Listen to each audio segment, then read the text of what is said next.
Ya Allah, berkahi majelis ini, catatkan pertemuan ini ya Karim menjadi pertemuan yang Kau ridhoi. Jadikan siapapun yang Kau takdirkan mendengar, menyimak, hadir menjadi hamba yang Kau ampuni seluruh dosanya. Allahumma inna nas'aluka ilman nafi'an wa rizqan thayyiban wa amalan mutaqabbalan. Ya Allah, ya muqallibal qulub, tsabbit qulubana ala dinik. Ya Allah, tetapkan hati ini dalam agamamu. Rabbana la tuzigh qulubana ba'da idh hadaitana wa hab lana min ladunka rahmah innaka antal wahhab. Jangan cabut nikmat iman, nikmat Islam kami ini ya Allah. Taqabbal minna ya arhamar rahimin innaka antas samiul alim. Amin ya rabbal alamin. Kurang besar ya. Siapa yang bertugas sound system? Kurang terdengar. Baik hadirin sekalian, ada petugasnya? Ya. Apa kabar hari ini? Banyak sekali yang itikaf. Ya, mana? Acungkan tangan yang mabit. Masya Allah. Dari mana saja ini? Pasti dari kemarin ya. Alhamdulillah. Terima kasih. Kita akan membahas bagaimana caranya supaya kita dicintai Allah dan juga apa amalannya supaya manusia mencintai kita. Rasulullah Shallallahu Alaihi Wasallam bersabda, hadis ini derajatnya Hasan dari Imam Ibnu Majah. Rasulullah Shallallahu Alaihi Wasallam bersabda, ijhad fid dunya, zuhudlah terhadap dunia, yuhibakallah. Niscaya Allah akan mencintaimu. Wajhad fi ma'indan nas, dan zuhudlah dengan apa yang ada di tangan manusia, yang dimiliki manusia. Yuhibbukan nas, niscaya manusia akan mencintaimu. Jadi salah satu kunci kita dicintai Allah adalah zuhud terhadap dunia, dan salah satu kunci manusia mencintai kita adalah zuhud dengan apa yang di tangan manusia. Apa itu zuhud terhadap dunia? Kita harus paham dulu, dunia ini adalah ujian. Dunia ini adalah sarana. Jadi kata kuncinya dua. Satu, dunia ini adalah ujian. Dan yang kedua, dunia ini sarana. Sarana untuk apa? Ya, untuk bekal pulang. Kita di dunia ini mampir. Kullun nafsin dha'iqatul maut. Setiap yang bernyawa pasti merasakan maut. Wa nabluukum bisyarri wal khairi fitnah. Dan kami mengujimu dengan keburukan dan kebaikan sebagai cobaan yang sebenar-benarnya. Wa ilaina turja'un. Dan kepada kamilah kembalimu. Jadi surat Al-Anbiya ayat 35 tadi ya. Setiap yang bernyawa pasti mati. Kita lagi nunggu mati. Semuanya sudah dalam antrian. Semuanya sudah pakai nomor ini ya. Sudah dinomorin ini. Kapan, di mana, bagaimana caranya. Tempat kita. Dan kita dicabut pada waktu yang pas, tidak bisa dimundurkan, tidak bisa diakhirkan. Walaupun sekejap. Jadi tidak ada orang meninggal kecuali penyebabnya cuma satu, yaitu waktunya sudah tiba. Walikulli ummatin ajal. Fa idza jaa ajaluhum la yastakhiruna sa'ata wala yastaqdimun. Jadi semua ini sudah beres. Nah, kita sekarang di dunia sepenuhnya adalah ujian. Dan dunia ini adalah bekal pulang. Maka jangan jadikan dunia ini tujuan. Wabtaghi fima ataqallahu darul akhirah. Wala tansa nasibaka minad dunya. Surat apa itu Ustaz? Tolong. wa ahsin kama ahsanallahu ilaik. Ya. Siapa yang hafal surat apa, Dedek? Jadi dunia dan akhirat harus seimbang? Tidak. Bagaimana seimbang? Di sana kekal, di sini mampir. Jadi tidak boleh mengatakan, wah kita dunia dan akhirat harus seimbang. Tidak seimbang. Di sana selama-lamanya, di sini cuma sebentar. Di sana akan kekal, di sini akan fana. Jadi tujuan hidup kita adalah akhirat. Dunia adalah sarana berbekal ke akhirat. Nah, supaya kita tidak tergelincir, apa yang harus kita miliki? Al-Qasas 77 wa ahsin kama ahsanallahu ilaik, ya. Oh ya, Al-Qasas 77, maaf saya bacakan dulu ini supaya jelas. Al-Qasas, ya, maaf ya. A'udzu billahi minasyaitonir rajim wabtaghi fima ataqallahu darul akhirah wala tansa nasibaka minad dunya wala tansa nasibaka minad dunya wa ahsin kama ahsanallahu ilaik, dan carilah apa yang telah Allah anugerahkan kepadamu untuk kebahagiaan akhirat, dan janganlah kamu melupakan bagian dari dunia. Jadi goalnya adalah akhirat, tapi ya di dunia jangan lupa kita lagi di dunia. Boleh kita menikmati, boleh yang halal dan berkah. Dan berbuat baiklah, wa ahsin, berbuat baiklah sebagaimana Allah telah berbuat baik kepadamu. Nah, dan janganlah wala tabtagil fasada fil ardi, dan janganlah membuat kerusakan di muka bumi. Innallaha la yuhibbul mufsidin, dan Allah tidak menyukai orang yang berbuat keburukan, kerusakan. Al-Qasas ayat 77. Memang kita ini di dunia hanya mampir. Kuncinya supaya zuhud, jangan mengagung-agungkan dunia, itu kuncinya awalnya, ya. Jadi boleh kita punya, boleh tergantung Allah mau ngasih. Nabi Sulaiman diberi istana, ya, kan kekayaan melimpah ruah, tapi beliau tidak terpedaya sehingga merasa mulia dengan. Kata kunci pertamanya supaya kita tidak diperbudak dunia, jangan mengagungkan ini, jangan mengagung-agungkan harta, benda, kedudukan, popularitas, gelar, penampilan. Bukan boleh punya, jangan sampai wah kalau saya punya harta saya bakal mulia, saya kaya mulia. Saya punya harta, saya bakal hina. Saya jabatannya tinggi, saya bakal mulia. Kalau tidak punya, hina. Tidak boleh begitu, karena dunia ini hanya ujian, dan Allah berikan sesuka Allah. Jadi kalau orang dapat dunia bukan karena hebat, bukan karena kerja sangat keras. Banyak yang kerja keras, tapi segitu aja dapatnya, benar? Bukan, dunia ini bukan tanda kesuksesan, dunia ini bukan tanda kemuliaan, dunia ini bukan tanda kehebatan. Semua yang ada di dunia ini milik Allah dan pasti musnah.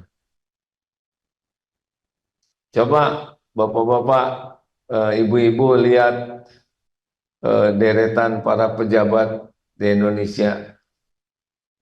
Pada udahan, betul? Ya, waktu di Aceh kemarin di pendopo ada deretan foto-foto di pendoponya. Foto-foto gubernur dari zaman Belanda. Ada tuh potretnya, Pak. Bangunannya masih ada, yang dipotretnya udah tiada sebagian besar. Lebih awet batu daripada orangnya.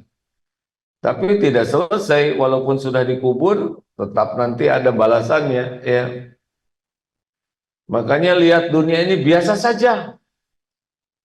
Jangan ada kagum-kagumnya. Seneng, ingin, boleh. Punya, boleh. Tapi jangan merasa jadi hebat, jadi mulia. Ingat, kalau nanti punya rumah, punya mobil, punya jabatan, ini adalah ujian. Halo? Enggak boleh kita kagum-kagum. Ini ujian. Sekarang yang berat diuji Pak Prabowo dan De Gibran. Ya, saya nyebutnya Ade karena udah tua saya. Diuji. Pasti berhenti. Tidak bisa tidak. Enggak mungkin selama-lamanya. Enggak mungkin. Pasti berakhir jabatannya. Pasti udahan juga jadi orangnya. Pasti, nggak bisa enggak, bakal meninggal. Dan pasti di akhirat dituntut nanti pertanggungjawabannya. Apakah jadi presiden karena keinginan sendiri? Tidak, karena takdir saja. Yang ingin juga banyak, ya. Kalau semua yang ingin ditakdirkan, mungkin punya keinginan, tapi ya belum tentu ada takdirnya. Kalau setiap yang ingin jadi presiden, berantakan Indonesia ini.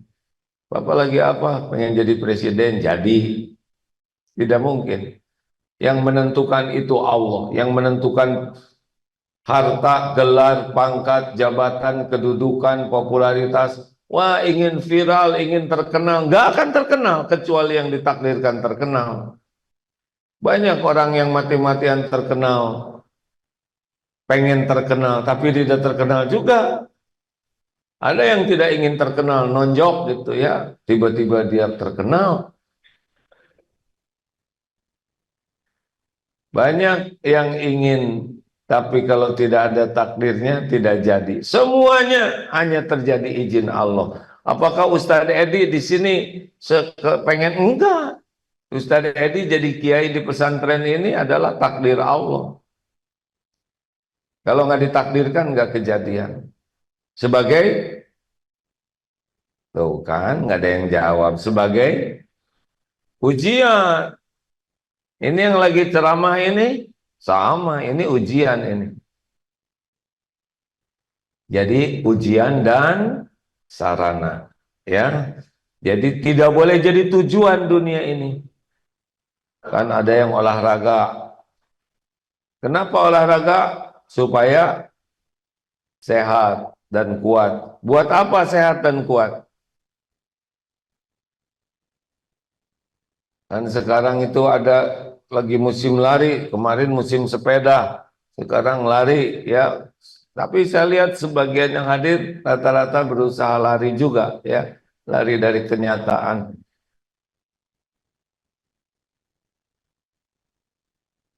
Pengen sehat, ujungnya yang sehat gimana? Siapa yang nyebut mati? Oh benar jawabannya. Sekarang berobat di rumah sakit, coba semua yang ada, dokternya, perawatnya, pasiennya, ujungnya apa? Jangan nyebut mati lah hadirin. Meninggal ya, karena kalau kucing mati ya boleh. Semuanya berakhir. Dibawa tidak dunia ini? Tidak. Tuh istana negara direbutin terus-terusan. Istananya orangnya udahan. Kalau pergi keluar kemana lihat museum, waduh itu raja-raja habis, lebih awetan kerisnya daripada rajanya. Meninggal, tidak dibawa semuanya. Makanya harus tertanam dalam hidup ini. Ini dunia cuman mampir.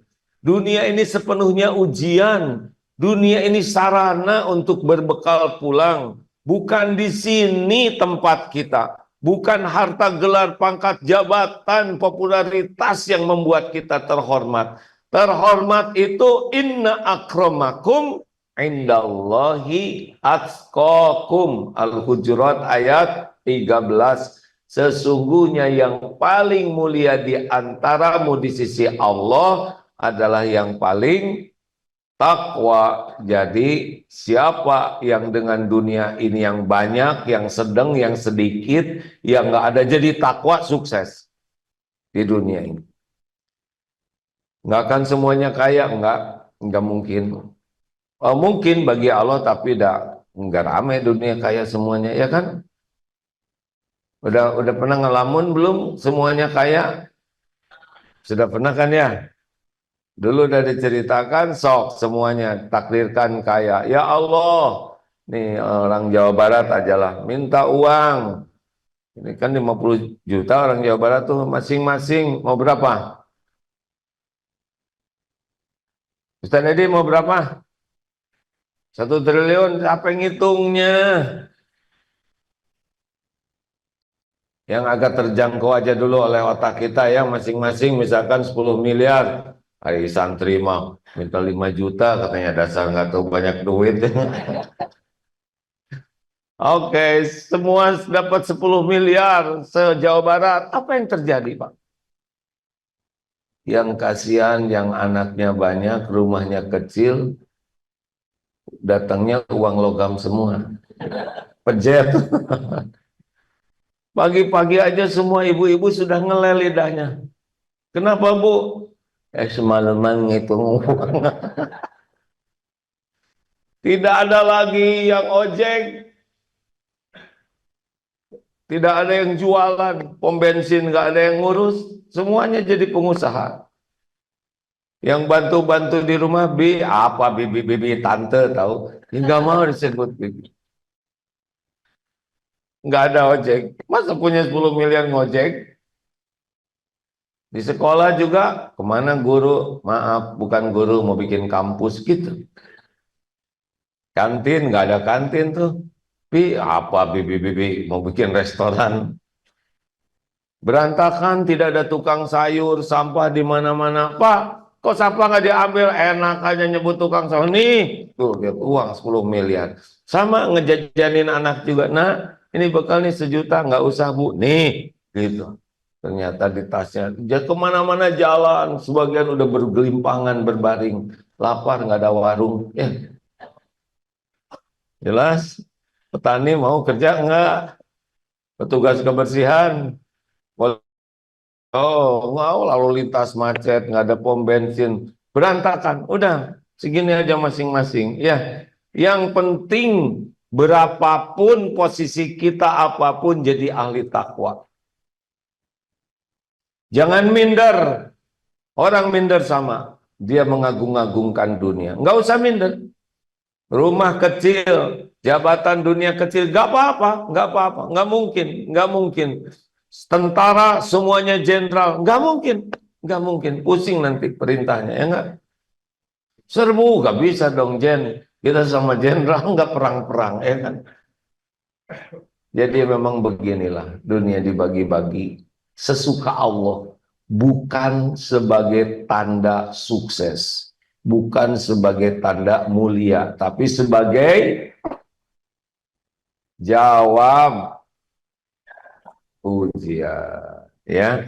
Jadi sekarang kalau lihat pejabat, lihat pengusaha kaya, lihat orang-orang yang terkenal, jangan melihat sebagai orang sukses, tapi lihatnya sebagai orang yang diuji dengan ujian berat. Beda nanti, Pak. Beda. Beda. Hidup kita beda nanti. Jadi kalau enggak, bukan gimana, apa mungkin orang yang tidak ingin kaya jadi kaya? Mungkin. Kalau Allah mau jadi dia. Apakah yang kerja keras pasti jadi kaya? Tidak juga, sesuka Allah saja. Kalau Allah mau ngasih segini ya segini. Kalau segitu segitu. Makanya orang-orang yang zuhud terhadap dunia, ya dia sibuknya 2 hal saja. Dikasih syukur, belum dikasih sabar. Udah sama aja kok. Bagi orang yang sibuk dengan akhirat, semuanya jadi ladang amal. Tiba-tiba dimudahkan, dapat usaha ini besar, kekayaan melimpah. Ingat, ingat, ini nanti di akhirat akan dihisab. Ini bekal-bekal dihisab, ujian ini. Boleh punya, boleh. Asal jangan jadi merasa hebat, jangan merasa mulia, karena pasti berakhir semuanya. Semalam sempat lihat itu foto ya orang-orang yang terkenal. Aduh, asalnya ganteng, 25 tua ganteng, lama-lama ya sudah. Yang wanita, yang laki-laki lama-lama ya tidak bisa dipertahankan tubuh ini. Lama-lama berkurang, kendor, ya beginilah ya. Umur 60 mulai eot. Ya begitulah ya, saya mohon maaf ini karena banyak grup eot sekarang ya. Tapi enak Bu, kalau sudah apa, kalau sudah mulai peot dan beruban, kita udah nggak banyak gaya kayak dulu ya. Sebab digaya-gaya juga susah. Begini malah asam urat ya. Yang berat itu adalah yang menjelang peot ingin kelihatan nggak peot, nah itu berat. Tapi ketika udah peot asli ya udah nggak susah digimana-gimanain juga. Itu lebih tenang. Yang berat itu baru tumbuh uban, nggak mau tuh, ingin kelihatan hitam. Dicet, rada berat. Masalahnya yang tumbuh putih lagi ya kan. Minum sari areng diare ya. Lama-lama ya udahlah putih aja, udah tenang itu. Baik, lanjut. Jadi dunia ini hanya mampir, bukan tujuan, semuanya adalah ujian. Dunia ini sarana untuk berbekal pulang. Jangan mengagung-agungkan dunia. Boleh punya dunia, boleh ya, tapi dengan niat dan cara yang benar sebagai amal soleh. Kalau dikasih bersyukur, kalau ditahan sabar, kalau diambil ridho. Makanya syarat yang kedua supaya tidak berat terhadap dunia, jangan lengket. Satu, jangan mengagung-agungkan. Yang kedua, jangan lengket. Jadi dunia ini bukan milik kita, milik Allah, sesuka Allah. Kapan dikasih, kapan ditahan, kapan diambil, bagi kita sama aja. Semuanya ladang amal. Ya, jelas? Ada waktunya diambil dunia ini. Ini saya lihat sebagian bapak-bapak dan ibu-ibu ini ada yang udah diambil. Coba mangap. Tuh kan. Gigi udah diambil ya sebagian. Benar? Sebagian rambut kita sudah rontok. Sudah, sebagian sudah diambil. Nanti dunia juga begitu. Ya nggak apa-apa. Sesuka yang punyanya. Sama aja kok. Dikasih kita bersyukur, diambil kita ridho, ya nggak ada masalah. Sama ladang amal, sarana berbekal pulang. Jadi nggak usah ribet. Ini bapak-bapak yang mau pensiun, nggak usah panik Pak. Nggak panik juga tetap pensiun. Gimana ya kalau nanti saya pensiun? Berarti pensiunan. Ya, sederhana. Bu, kan ibu-ibu ada yang suka nanya, doa gimana ya kalau nanti suami saya meninggal? Berarti dikubur. Gitu aja ya. Terus saya gimana kalau suami meninggal? Berarti ibu jadi janda. Ya, rezeki dari mana? Sama. Tidak ada suami yang ngasih rezeki siapa? Allah. Tapi gaji suami kecil, rezeki dari Allah tidak tergantung gaji. Sesuka Allah saja. Ini santri ini nggak jelas gajinya ya kan? Masih hidup deh. Enak santri ini Pak.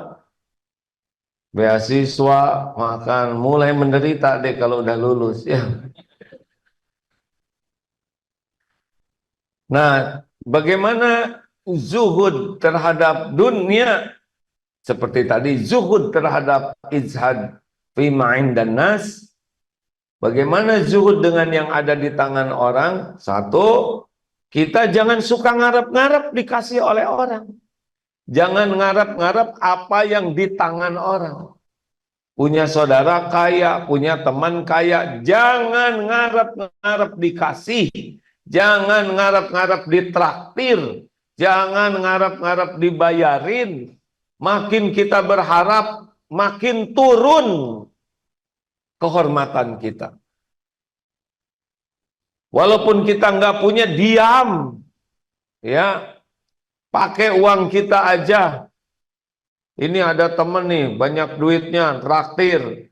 Kita nggak usah pengen ditraktir, tahan aja, nggak makan itu juga nggak apa-apa, betul? Punya saudara kaya, motornya banyak, nggak usah pengen, nggak usah pengen. Termasuk anak ke orang tua, dengerin ini.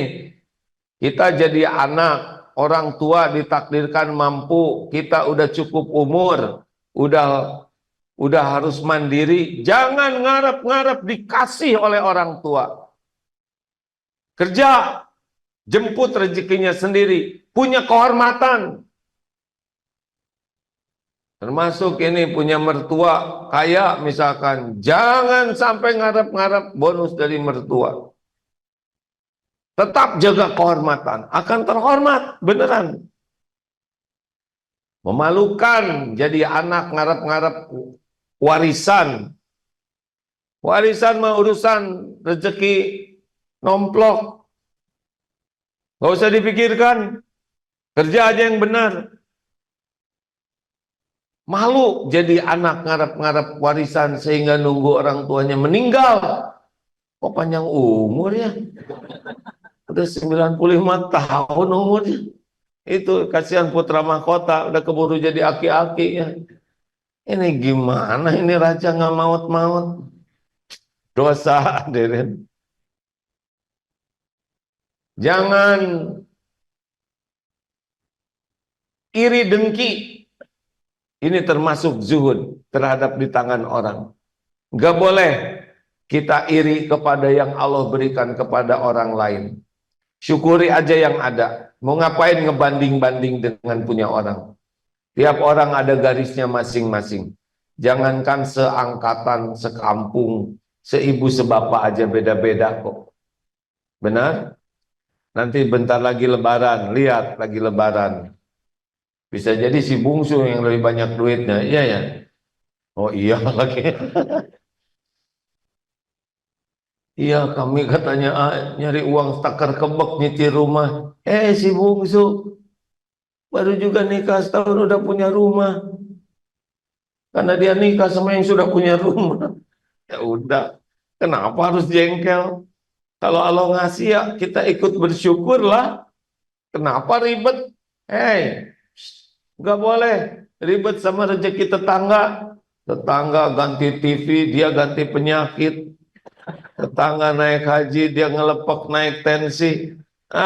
Tenang aja, enjoy saja hidup mah. Nggak usah capek-capek mikirin rezeki orang lain. Allah yang membagi.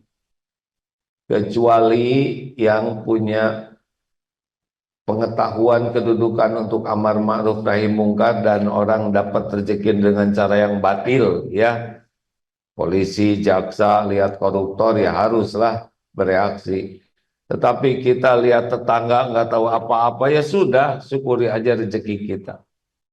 Ingat ya, sesuatu yang keren di dunia, di akhirat kita belum tentu kuat. Bapak mau dikasih istana anyar. Kenapa ketawa? Istana anyar di Bandung ada loh Pak. Kecil-kecil, 1x2.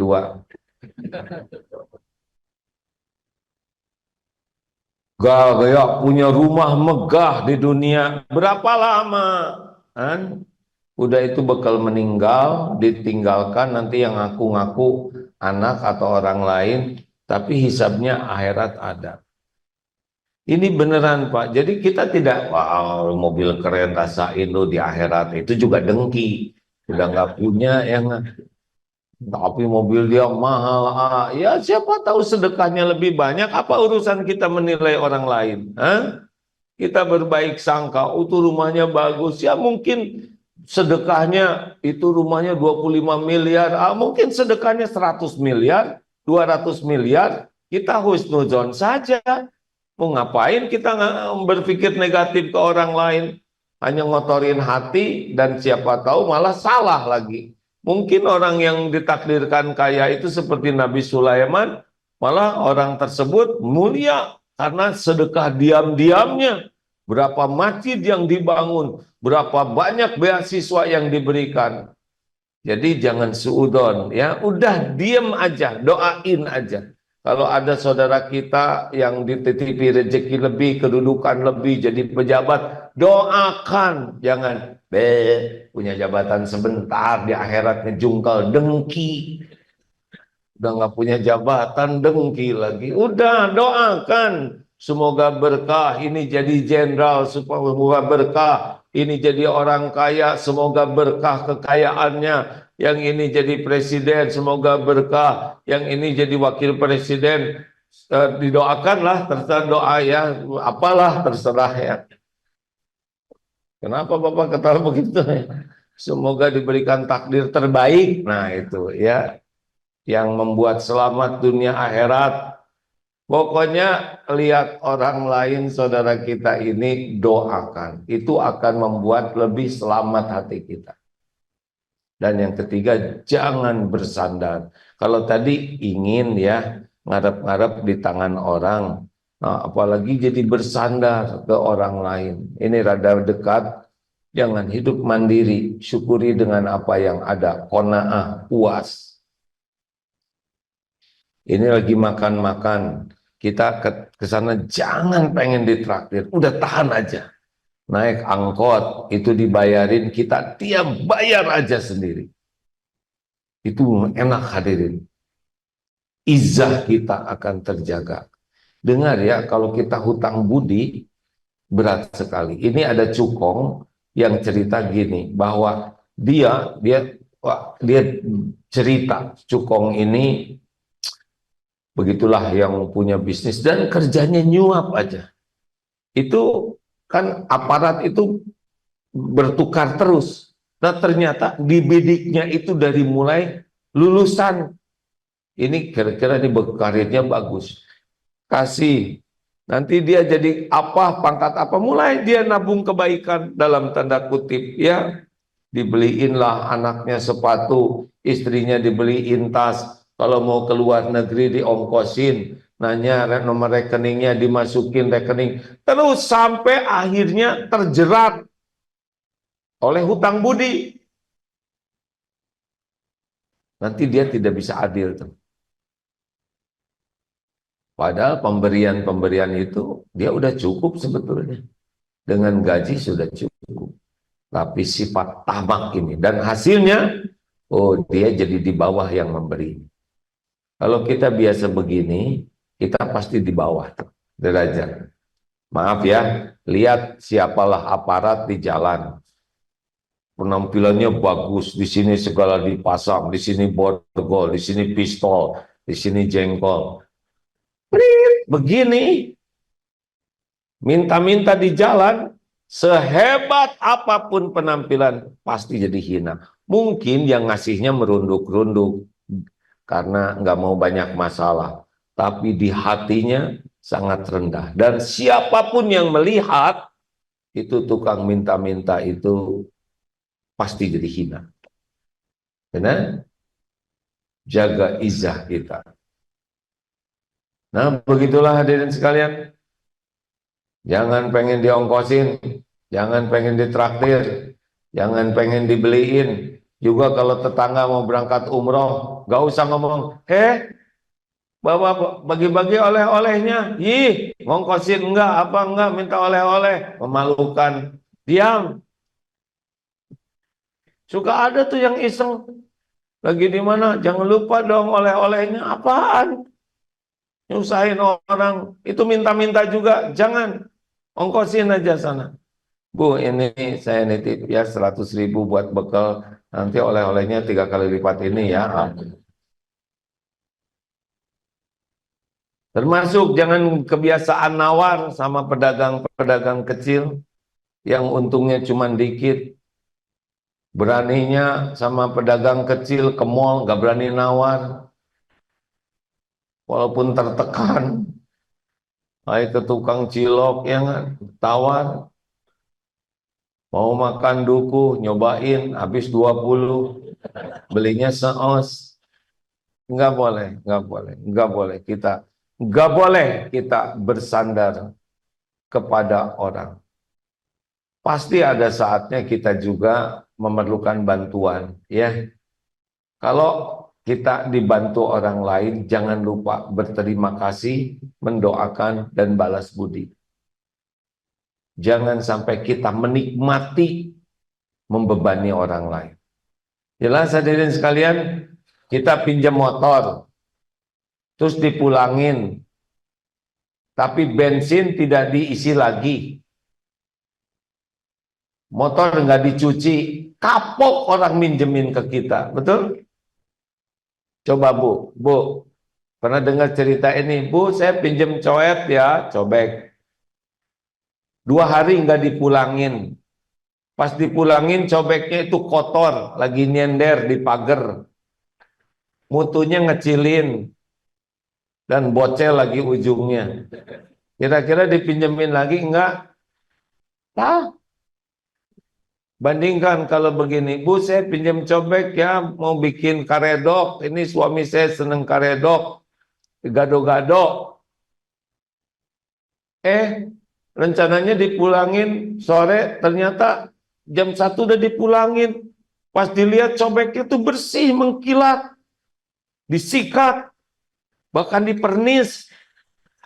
Dan mutunya juga pakai pita. Seumur-umur mutu pakai pita. Jadi gres lah. Udah gitu, di sampingnya ada lodor. Tahu lodor? Raja piring. Gede lodornya. Ini apa Bu? Ini atau lumayan gado-gado dan karedok. Masya Allah banyak dan bagus sekali, kelihatan fresh, segar. Di atasnya pakai bawang goreng kering, ada emping 5, kerupuk udang 3, seger. Udah nggak usah dibayangkan ya. Ayo tebak apa yang dikatakan ibu-ibu? Hah? Dipinjemin lagi? Bukan begitu, Bu. Dengar ya Bu ya, jangan suka ragu-ragu. Mau pinjem apa aja bebas ya. Tidak hanya coet, panci boleh, presto, kulkas juga coba. Orang yang tahu balas budi beda hidupnya. Tapi orang yang hutang budi, kasihan budi. Ya. Demikian hadirin sekalian. Oh, terima kasih. Saya harus selesai ini. Laporan dari Pak Iskandar tentang pengumpulan dana. Laporan kemarin dalam tempo 1 hari 26 Januari sampai 17, karena di Palestina sekarang tidak punya rumah, bagian 30.000 memerlukan tenda. Satu tenda satu keluarga Pak. Jadi satu tendanya harganya 9 juta, patung-patungan saja. Alhamdulillah, tahap pertama kita membeli 100 tenda untuk 100 keluarga dan targetnya 1.000 tenda. Semuanya 30.000 yang diperlukan. Alhamdulillah hari kemarin sudah terkumpul 49 tenda. Jadi ada sehari bisa segini nih. Kalau kita bisa terus nanti bisa kirim, mumpung dibuka koridornya, kita bisa kirim ke sana. Tendanya ini tahan api, tahan dingin juga, lumayan bisa kalau ditutup, tahan jelas, tahan air. Mudah-mudahan sebelum mereka punya rumah yang permanen, tenda ini bisa dipakai tempat bernaung. Silakan nomor rekeningnya 4.204, ulangi 4.203. Coba tuh diulangi.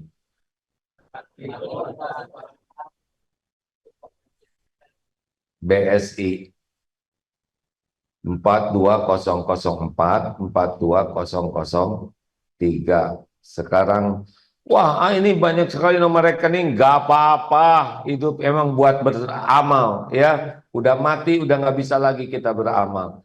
Ingat, mana kosot sodakotun min mal, tidak akan berkurang harta dengan sedekah. Ya, jebet-jebet aja. Udah dengar gini, buka transfer berapa aja. Yang penting betul-betul kita lakukan mencari keridhaan Allah. Alhamdulillah. Sahabatku sekalian, terima kasih. Sekarang Ustadz Mulyadi akan masuk. Ustadz, Ya Pak, kepada yang biasa datang ke Istiqlal, khusus bulan Februari ini pindah ke Masjid Pondok Indah. Ya, dan bagi yang akan silaturahim tanggal 28 Februari itu peresmian Masjid Darut Tauhid di Eko Pesantren 2. Bagi yang akan camping silakan cari saja tempat camping dan nanti ke sana ya. Silakan Ustadz Mulyadi pengumuman selanjutnya. Terima kasih. Assalamualaikum warahmatullahi wabarakatuh.